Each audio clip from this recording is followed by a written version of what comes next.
Hello, and welcome to History Uncovered, where we do a deep dive into the world's mythology. Now, this channel has been heavily influenced by my all time favorite gaming series, Civilization. I've been playing ever since I was a wee lad, playing Civ 1 on my father's lap. Over the years, I've gone on to play all iterations of the series, for better or for worse. I'm always willing to give it a try and play it as long I'm enjoying it. Well, I am proud to let you know the folks at Firaxis have just released the newest iteration of Civilization and Civilization VII. This game is set for full release on February 11th, but I've gotten my hands on the deluxe pre-order, which allows early access as of February 6th. And what I'm going to be doing is a video series giving you a live reaction as I progress on my first playthrough. This will be an unbiased reaction to events and things I see in the game, give you the most honest opinion as a lifelong player of Civilization. So, with that being said, I think we're ready to load things up and take a look. I did watch some videos during the beta testing uh, in the early access to see. I do know there was some major changes from traditional Civ-based games, so I have some basic understanding while I'm going through this. So we'll have a look and we'll get my genuine reaction based on that. So, one of the new implementations of Civilization 7, which we've seen in its alternative mod rules for prior iterations of Civilization, is the ability to have leaders that aren't historically tied to the civilizations. So, one of the concepts is you could have a world leader from any age and have them represented by the original Age of Antiquities civilization. Now, another thing that they said that they're going to focus heavily on the different eras. So, for example, there's the Age of Antiquity, there's the Exploration era, there's also the Modern era, and every time you switch transition from one era to the next, just like in real history, there'll be your civilization will go on undergo fundamental changes. That meaning that you'll ultimately pick a new civ and your cities will adopt their unique buildings and unique units, which is great because it rebalances everything between the ages. As prior versions of Civ, you'd find a Civ, say, like the United States or Germany, that had particularly powerful late era units, which means you had to survive until then, and then you'd have civilizations with historically strong early era units, kind of like the Greeks with their hoplites, or Rome with the centurions, um, et cetera, et cetera. So this kind of rebalances it because everyone's going to get their unique units in each of the different eras. But just like anything, like ancient Rome is now saw as present day Italy. So there's going to be a renaming of your civilization as you transition from one era to the next. Now, that being said, I read through all the leaders that are available on this early access release, and I imagine as they go through with the DLC, if you got the deluxe pack, down the road they're going to introduce more leaders, so you have more to pick from. But I had a choice of Emperor Napoleon as well as Revolutionary Napoleon. I liked the concepts of Revolutionary Napoleon as well as the design of his character model. So I chose him, and I also chose Rome. I'm a huge fan of playing as Rome. Traditionally, they're one of my favorite civs that I have always played. Them in Greece, pretty much throughout all my versions of Civilization. So we're going to start as the Great Roman people, and of course they have a really wonderful base unit in the Legion, which is very strong in the ancient era. As we begin, we are just going to take a look here at the gameplay as we're starting off and loaded up the new map. And this map is absolutely gorgeous. It looks like we're starting here with a settler and a scout. Um, I didn't read far enough to see if some civilizations will start with a warrior versus a scout or a slinger, but or they're all going to standard and default with one explorer slash scout, one settler. So this absolutely looks like a great place to found my city. As you can see, the tile system, which we'll talk about later. So this is my first unit. It's my founder. It looks like it's in a pretty good coastal place. Rivers have been modified. You can actually larger rivers you can travel by boat up through territory, which is great. Um, it's a great map feature improvement. So we're gonna found Roma in our very first turn. And as you can see, because I'm playing this through, I'm reading all this because there's going to be changes. I am playing the tutorial on the default difficulty level governor, just on my very first playthrough before I try to challenge myself. I just want to get my bearings with any Civ game.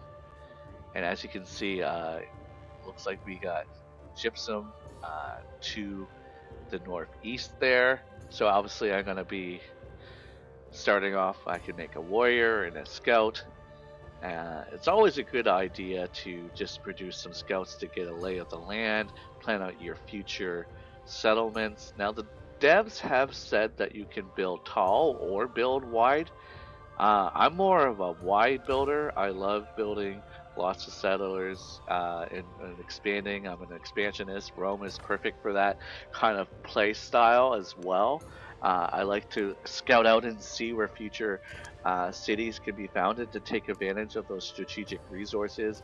In the past, you'd be looking for goody huts, which obviously helps you if you can get as many as them or get to them before your opponent can. I knew that they moved away from the Goody Hut and Barbarian features. That plays into things as well.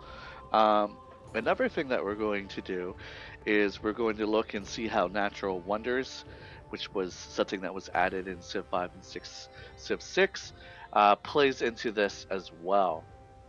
So as you can see, I'm going to be moving out my scout, getting a lay of my land. Looks like they're introducing the continents that you've seen in Civ 6. So if you're on one continent and you cross over kind of a natural boundary, it'll tell you on a new continent. That gameplay mechanic will also be heavily featured. Um, and I think the UI just looks really sharp. I wasn't a huge fan of the color textures in Civ 6. I love the color textures in Civ 5. Okay, so first technology, probably got to go animal husbandry here, considering I have that mine there. Just going to give me slingers, which is an early great unit. Um, Great unit to have early on. That's almost a no-brainer for me. Probably if I would have had something a little bit more resource based for yields, I would have gone pottery, but it didn't seem like it. As you can see, I have no special projects or wonders on the go. And this version of the game got rid of workers. It's less micromanagement. As your city goes, you take over new squares and it's automatically worked and upgraded, which, if you go wide and you're like me and you have 10 to 15 different, there we go, it's growing already. Um, Cities, it can be tiresome, micromanaging all those workers. This kind of manages it for you. As you can see, it's going to give you your tile sets, the yields. So what you're looking for, it's great. You got all the traditional yields: happiness, food, production, coin. Eventually, you'll get science yields. You also get culture yields.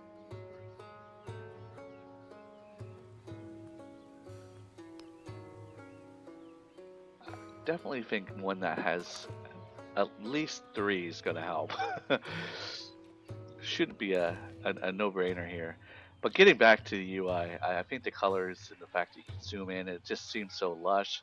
I like the animations for the scout. You can see there he's over there with his two sidekicks, his companions. They actually saw that they have two abilities where you can end your turn and kind of look off in the distance. Uh, is that what he just did? Oh, as you can see, there's some ruins. So that's kind of like a goodie hut, but it's gonna, when you enter it, you're gonna give a pop up, and as the result of your actions, you're gonna get uh, some additional bonuses.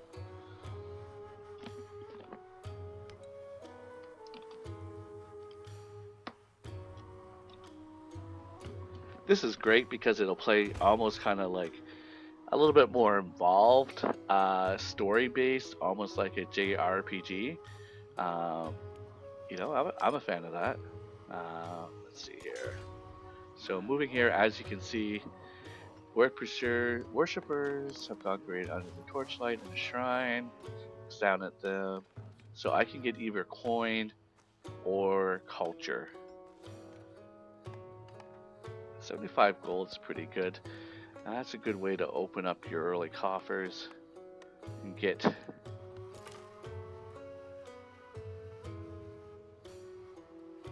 some early coinage. Looking like Rome is already taken off. I have my one unit. Probably a good idea to follow the river. There's some wool. That's going to give me happiness and production. That's actually a pretty good resource. Probably a good location for my next city as well, depending on what this reveals. Okay, so we got some iron strategic resource, which will be available to all my units. That'll allow me to build my legionnaires. Normally you have to uncover iron, I'm pretty sure. I like that it's showing it to me right away, so I'm not going to be like floundering later on.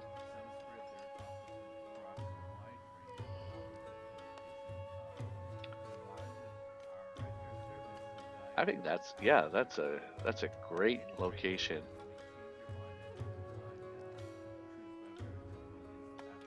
I think I heard some of the conversation regarding the tile distance. I'm gonna basically use a rule of thumb about four hexagons. Let's see, 1, 2, 3, 4, 5, 6.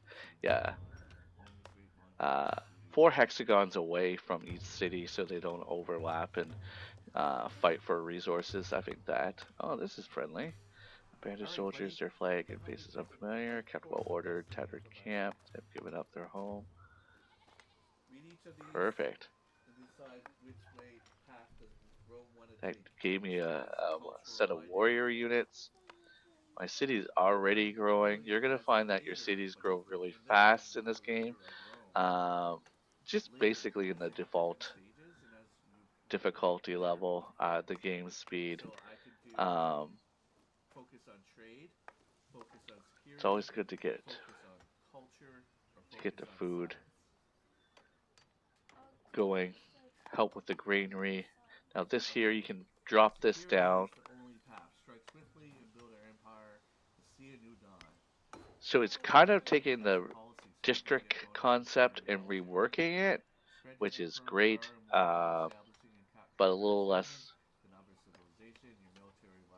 Sometimes the district system, which I wasn't a super huge fan of in Civ 6, could be tedious because you'd have to plan out everything in advance. Otherwise, you're not going to maximize your yields. Then you're going to come up with inefficient cities, which is never good.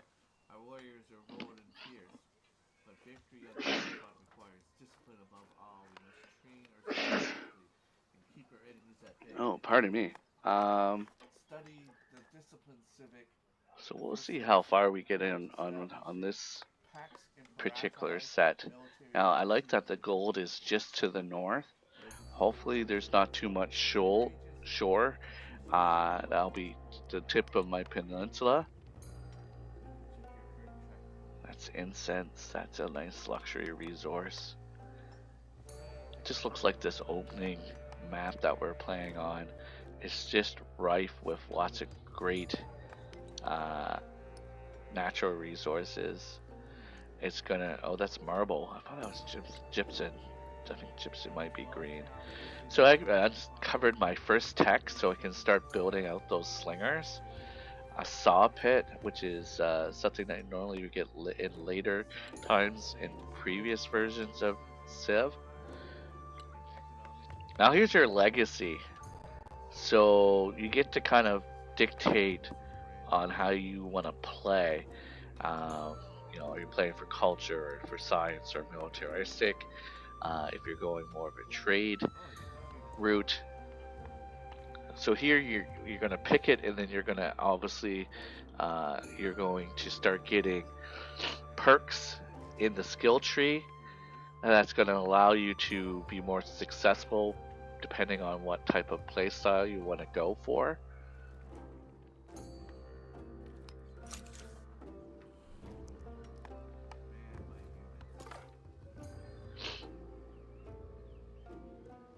This one might take. You obviously want to pick a playstyle that plays into at least your leader trait bonus. Maybe some of the civilizations as well would lean with their buildings and what have you. Um, but on my first playthrough, I'm going to make mistakes, I'm going to make errors, but honestly, you just got to go with your gut and what you think is best based on your prior experience.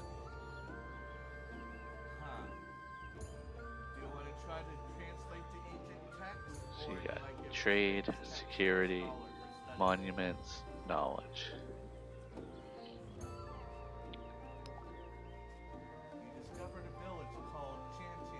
Alright, let's go military. Appears to be hostile. The village could potentially be a strong ally with the right amount of persuasion.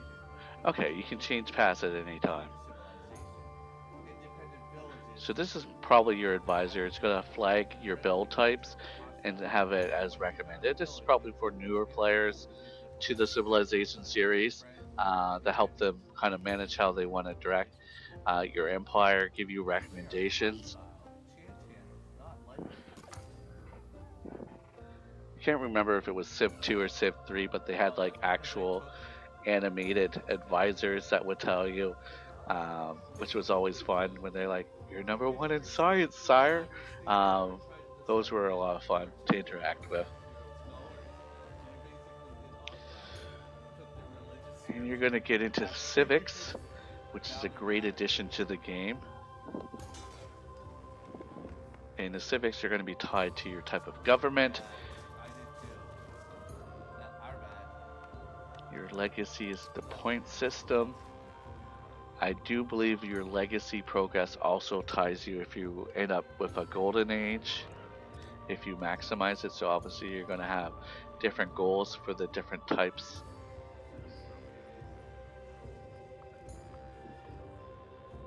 And the more you reach it, yeah, you'll trigger golden ages. If it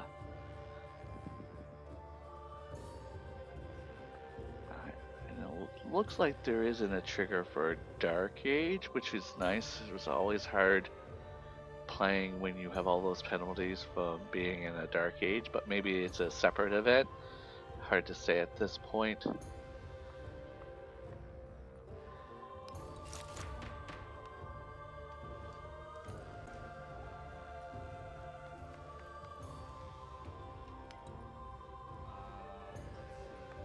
So there you go, you get your recommendations for.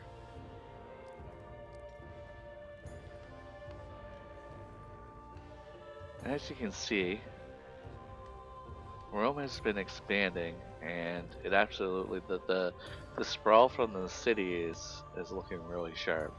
I'm really liking the look of this game so far. Is this gonna trigger an event? Okay. Attempt to translate the strange text, or give the strange text to a scholar for study.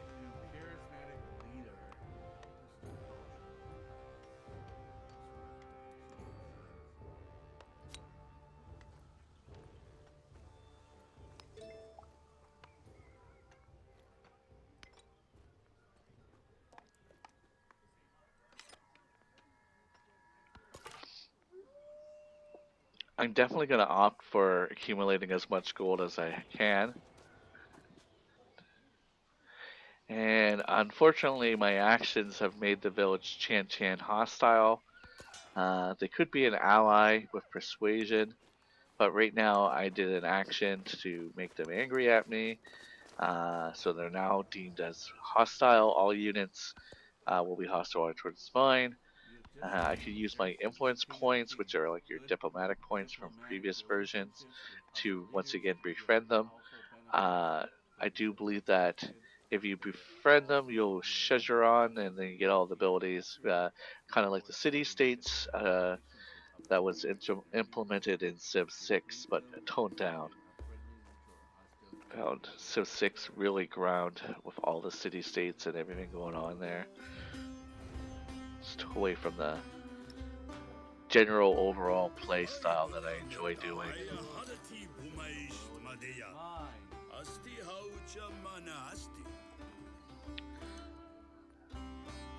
Yeah, well, it looks like we have a peninsula here, so that's good. Horses are always great. Good to find those close by. And it's nice to know that I don't have any potential enemies to the north of me. So I can focus exploring to the south and expanding southeast and southwest. Now here's the first dip into civics and what they yield for you.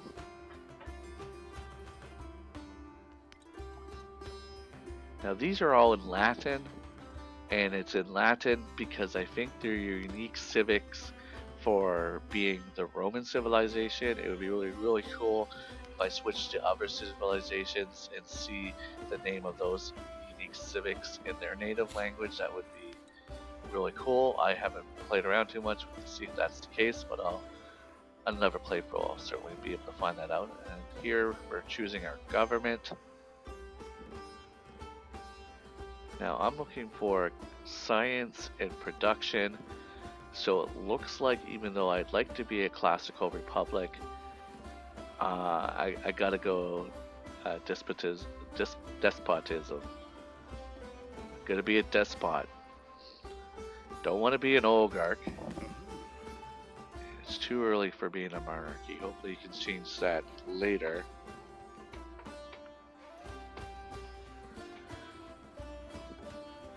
But here's your first civics. You can production and science, which is great. That's exactly what I need. And culture will be always good if you're a cultural leader. Start building up those scores. And basically, you can swap out policies anytime you uncover a new civic, and you can expand your civic slots as you uh, reveal new technologies and grow your civ.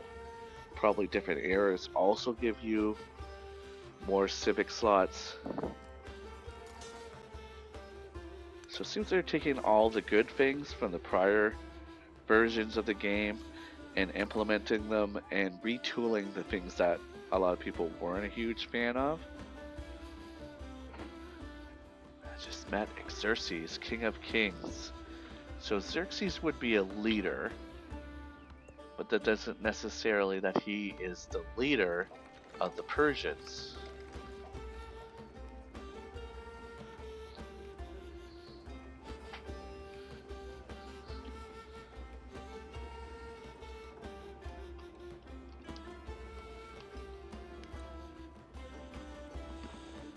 Here's a first meeting with him. And again, I love their imagery.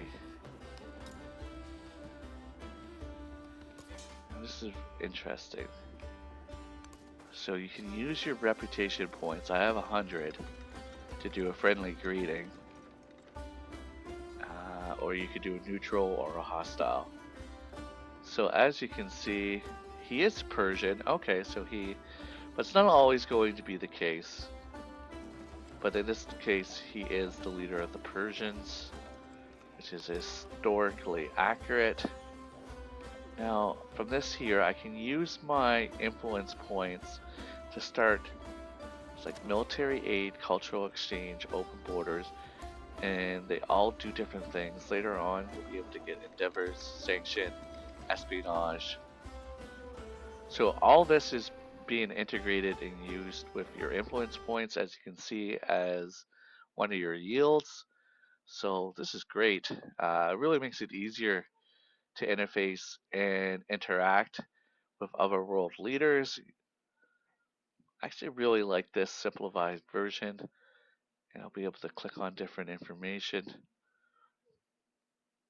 So here, I pay for it, and then I would get a bonus, and he would get a bonus. So if he's using his influence points, I'll get something out of it, unless I guess I outright reject it.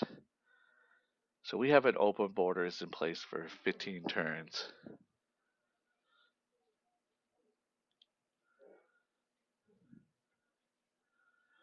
Which I use some of my points for. This is kind of a summary of your relationship. Right now it's neutral. It tells me about his government type and his abilities. Okay. Lord of Fire. He likes leaders that are at war with others besides him. He doesn't like peacemongers. He has a unique infantry item, or looks like, yeah, unique items. So it gives you details. Where did I meet him at? Obviously not this unit. It must be, he must have bumped into my scout. Oh, there he is.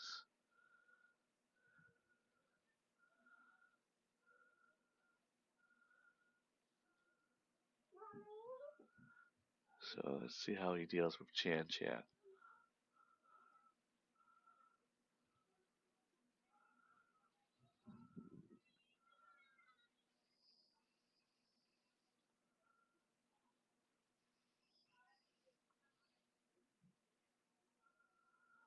Okay, so there's my granary. It just pops up as a separate district. It's only turn 12. And I'm going to start producing my slingers, get my ranged attack out there.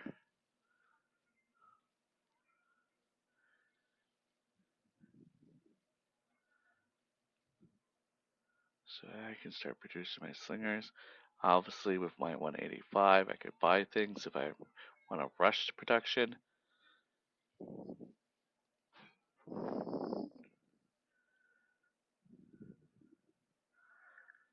And I accidentally bought it.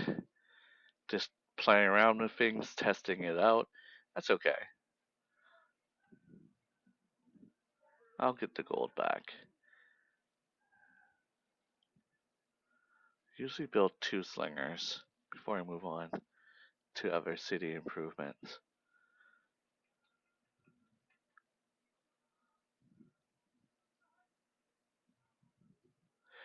So with that, the video ends. I have to pause from the game and take a break. But it looks like we got a good basis for a start for this Civ. I really like a lot of features. There isn't anything I really don't dislike at this point, but we'll continue playing and progressing. Hopefully, this relationship with Xerxes is a positive one. He doesn't stab me in the back. He proves to be a good ally. Maybe we'll probably he does like war. He's warlike, but he's not a warmonger. So hopefully, we'll be able to ally against other enemies that come and present themselves, and we can be pretty good allies going forward. I'm pretty optimistic about that. But once again, appreciate you checking out my video and following along as I continue to play Civilization 7.